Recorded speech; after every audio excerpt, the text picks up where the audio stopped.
দেশের তথ্য প্রযুক্তি খাতর শীর্ষ সংগঠন Bangladesh association of software and information services বেসিসুর 2024-26 মেয়াদের কার্যনির্বাহী কমিটির নির্বাচনের সামনে রাখি সংগঠনগুলোর চট্টগ্রামের সদস্যদের পরে প্যানেল টিম স্মার্টর পরিচিতি সভার আয়োজন করা হয়েছে।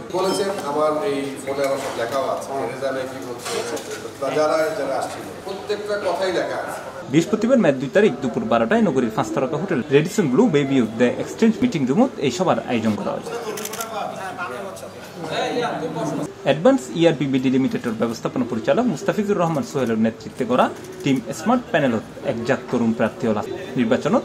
এই প্যানেলত জেনারেল ক্যাটাগরির পরিচালক পদে লড়াই করেন নগদ লিমিটেডের নির্বাহী পরিচালক চট্টগ্রামের মিরসরাইয়ের সন্তান নিয়াজ মুর্শেদ এজিদ। আসলে বেসিসে তো পুরো বাংলাদেশের একটা সংগঠন এবং আপনারা জানেন যে চট্টগ্রামে প্রায় আমাদের 70-এর মতো বেসিসের মেম্বার আছে, ভোটার আছে অ্যারাউন্ড 35 জনের মতো। চট্টগ্রাম থেকে কখনো বেসিসে এ পর্যন্ত কোনো পরিচালক পদে এখনো পর্যন্ত গত 25 বছরে কেউ নির্বাচিত হয়নি। আমরা বিশ্বাস করি এবার আমি নির্বাচন করছি বেসিসের চট্টগ্রাম থেকে।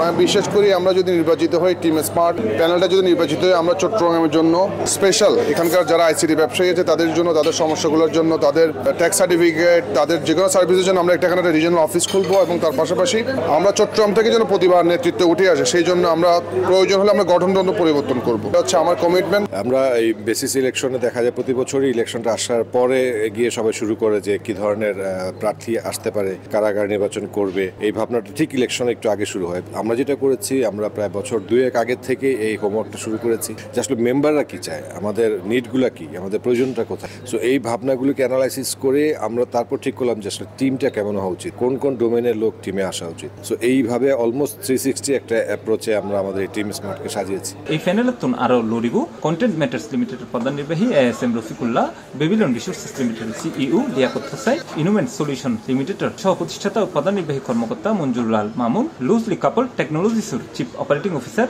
সৈয়দা নওশাদ জাহান প্রমি, অ্যানালাইজ এন্ড বাংলাদেশ লিমিটেডের চেয়ারম্যান ও ক্রান্তি অ্যাসোসিয়েটস লিমিটেডের পরিচালক ও সিইও ডক্টর মোহাম্মদ রিসালাত সিদ্দিক এবং বন্ডস্টাইন টেকনোলজিস লিমিটেডের ব্যবস্থাপনা পরিচালক ও প্রধান নির্বাহী কর্মকর্তা মীর শাহরুখ ইসলাম। 5 বছর পরে কি কাজ করতে হবে, 10 বছর পরে অ্যাজ এ ইন্ডাস্ট্রি যাতে আমরা এই ভাবনাগুলো নিয়ে ভাবতে পারি, তৈরি করতে পারি, এই সব কিছু মিলে আসলে আমাদের এবার নির্বাচনে আসে। বৈরাকি আগামী 8 তারিখ সকাল 10টা থেকে বিকেল 5টা পর্যন্ত রাজধানীর রাওয়া কনভেনশন সেন্টারে বেসিস নির্বাচনের ভোট গ্রহণ অনুষ্ঠিত হবে। সেদিনই নির্বাচনের ফলাফল ঘোষণা করা হবে। বেসিস এবারের নির্বাচনের মোট ভোটার 1464 জন, তার মধ্যে সাধারণ ভোটার 932, সহযোগী 389, এফিলিয়েট 138 ও আন্তর্জাতিক সদস্য ভোটার 9 জন। বেসিসের মোট সদস্য সংখ্যা 2401 জন।